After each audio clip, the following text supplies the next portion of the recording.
আপনার স্বামী যাই হোক না কেন আপনার জন্য হলেও তো একটু কষ্ট করে বাইরে গিয়া। কত স্বামী সকালের নাস্তারও চিন্তা নাই, দুপুরে খানাও খাইতে পারে না, যত কামাই করে গাধার মতো কষ্ট করে, নিজের জন্য কিছু করে না, স্ত্রীর জন্য আর সন্তানের জন্য করে।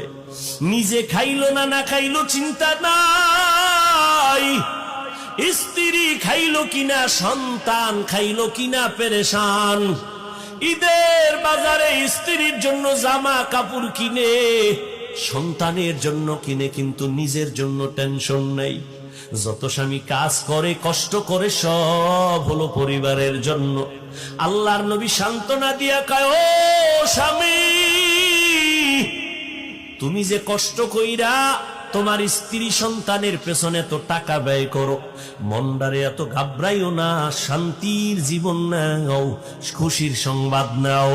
তুমি মাদ্রাসা মসজিদে যদি এই টাকাগুলো দান করতা, যা সওয়াব পাইতা, তোমার স্ত্রী সন্তানের পিছনে ব্যয় করিয়া তার থেকে বেশি সওয়াব পেয়ে যাইবা।